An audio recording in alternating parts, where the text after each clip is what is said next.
तो दोस्तों आज हम फिर से आपके लिए लेकर आए हैं देश दुनिया की तमाम ताज़ा बड़ी खबरें। सबसे पहली बड़ी खबर में आपको बताएंगे दोस्तों कि पाकिस्तान चीन से तनाव के बीच कनाडा से मोदी सरकार को लगा जोर का झटका। कनाडा ने भारत को घोषित कर दिया दुश्मन देश, मोदी सरकार की उड़ी नींद।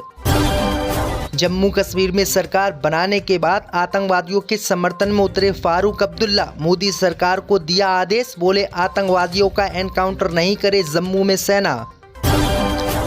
ईरान से तनाव के बीच हिजबुल्लाह ने इजराइल के टीरा शहर पर किया जोर का हमला, 19 यहूदियों की मौत, 70 गंभीर रूप से घायल, इजराइल में मचा कोहराम। रिटायर होने वाले हैं देश के सीजीआई चंद्रचूड़, 10 नवंबर से पहले सुनाकर जाएंगे 5 बड़े फैसले, बदल जाएगी राजनीति और निजी जिंदगी। वक्फ बोर्ड संशोधन विधेयक के खिलाफ 3.66 करोड़ मुसलमानों ने किया वोट। मुस्लिम पर्सनल लॉ बोर्ड बोला मोदी सरकार इसे करे खारिज, मुसलमान हैं इसके विरोध में। ईरान ने इजराइल पर किया दोबारा हमला, तो इजराइल को रोक नहीं पाएंगे हम। अमेरिका ने ईरान को दी चेतावनी, बोले ईरान इजराइल पर ना करे पलटवार। तो दोस्तों सभी खबरों को आपको एक एक कर बताने वाले हैं। वीडियो को लाइक कर चैनल को सब्सक्राइब कर दें। इसी बीच पर तो दोस्तों अगली खबर की ओर, तो भारत चीन के बाद अब कनाडा ने भारत को दुश्मन देश किया घोषित, मोदी सरकार के लिए कनाडा से झटका। ये दोस्तों आपको बता दें कि पाकिस्तान चीन के बाद अब मोदी सरकार को कनाडा से भी बड़ा झटका लगा है। दरअसल आपको बता दें कि कनाडा की सरकार ने भारत को दुश्मन देश घोषित कर दिया है, जिससे मोदी सरकार की नींद उड़ गई है। दरअसल आपको बता दें कि हाल ही में जस्टिन ट्रूडो सरकार ने एक साइबर एडवाइजरी जारी की है, जिसमें भारत को साइबर सुरक्षा के मामलों में दुश्मन देशों की सूची में डाल दिया गया है। इस सूची में चीन, रूस, ईरान और उत्तर कोरिया जैसे देश शामिल हैं।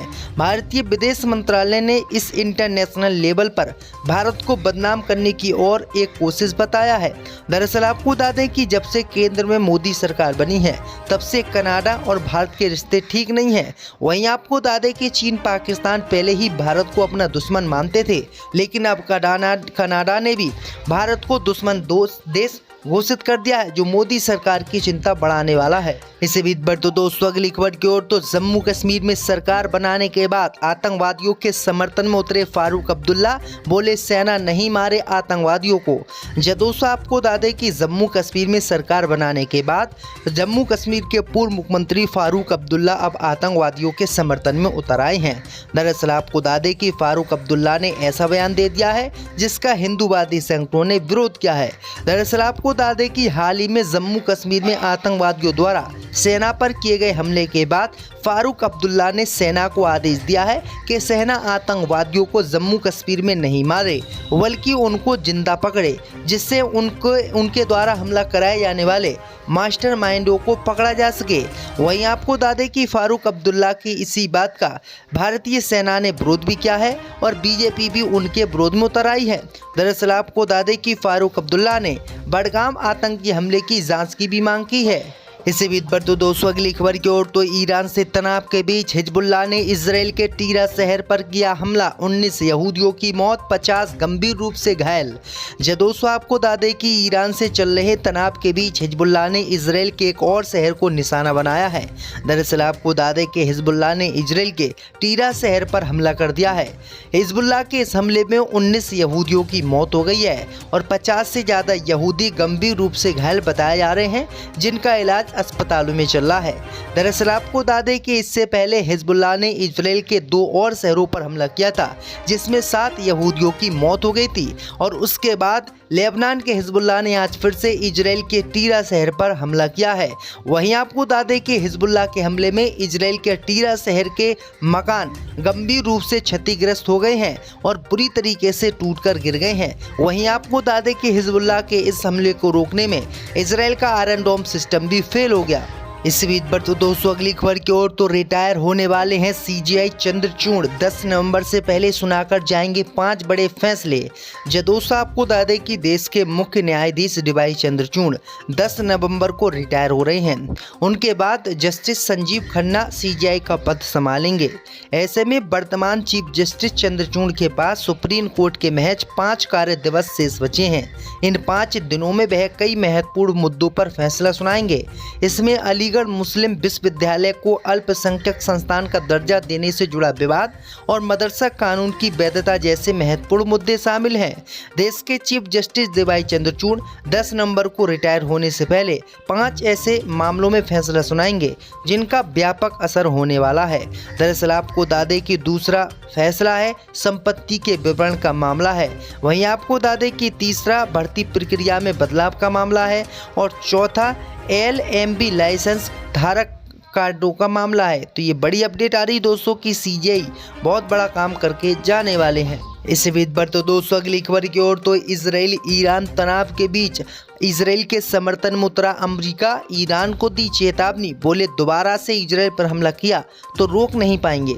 दोस्तों आपको बता दें कि इजराइल और ईरान के बीच इस समय तनाव चरम पर है और इसी तनाव के बीच इजराइल ने ईरान पर जवाबी हमला किया था जिसमें ईरान को काफ़ी नुकसान हुआ था। इसी जवाबी हमले का जवाब देने के लिए ईरान अपनी तैयारियों में जुट गया है और ईरान 1-2 दिन में इजराइल पर पलटवार कर सकता है। वहीं आपको बता दें कि ईरान के पलटवार से पहले अब अमेरिका इजराइल के खुलकर समर्थन में उतर आया है। अमेरिका के राष्ट्रपति जो बाइडेन ने आज ईरान को चेतावनी दी है और कहा है कि ईरान इजराइल से बदला लेने की सपने में भी ना सोचे। अगर ईरान ने इजराइल पर पलटवार किया और हमला किया तो हम इजराइल को खुली छूट देंगे और इजराइल को फिर रोकेंगे नहीं। दरअसल आपको बता दें कि इस समय ईरान और इजराइल के बीच बहुत ज़्यादा तनाव हैगा और दोनों ही देश कभी भी एक दूसरे पर हमला कर सकते हैं।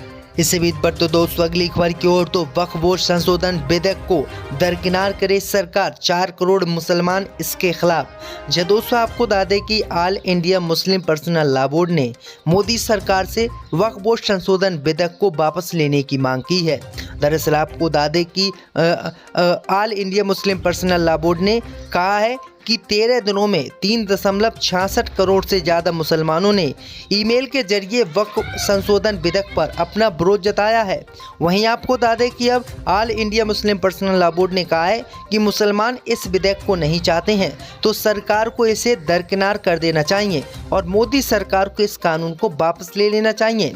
दरअसल आपको बता दें कि JPC की बैठक से पहले मोदी सरकार ने मुसलमानों को कहा था कि ईमेल के जरिए मुसलमान इस पर अपनी आपत्ति जताएं और बताएं कि उनको वक्फ संशोधन विधेयक चाहिए नहीं। वहीं आपको बता दें कि 3.66 करोड़ मुसलमानों ने 13 दिनों में वक्फ बोर्ड संशोधन विधेयक के विरोध में वोट किया और अपना विरोध जताया। अब देखते हैं कि मोदी सरकार मुसलमानों की इस बात को मानती है या फिर नहीं। इसी बीच पर तो दोस्तों अगली खबर की ओर तो उत्तर प्रदेश में हुआ एक और एनकाउंटर। दोस्तों आपको बता दें कि उत्तर प्रदेश में एक और एनकाउंटर का मामला सामने आया है। यूपी पुलिस को बड़ी सफलता मिली है। पुलिस ने मुठभेड़ में एक नामी बदमाश को गोली मार दी है जिससे वह गंभीर रूप से घायल हो गया है। पुलिस ने घायलों को अस्पताल में भर्ती कराया है जहां उनका इलाज चल रहा है। दरअसल आपको बता दें कि ये एनकाउंटर पूर्वी यूपी के मऊ के कोपागंज थाना क्षेत्र में हुआ है। पुलिस और बदमाश दीपक गोंडा के बीच रविवार तड़के मुठभेड़ हो गई।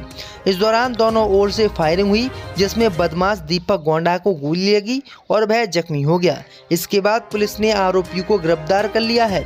दरअसल आपको बता दें कि दीपक गोंडा आजमगढ़ कोतवाली क्षेत्र का नामी बदमाश है। उसकी उम्र 29 साल बताई जा रही है और उसके खिलाफ अलग अलग थानों में 1 दर्जन से ज़्यादा केस दर्ज हैं।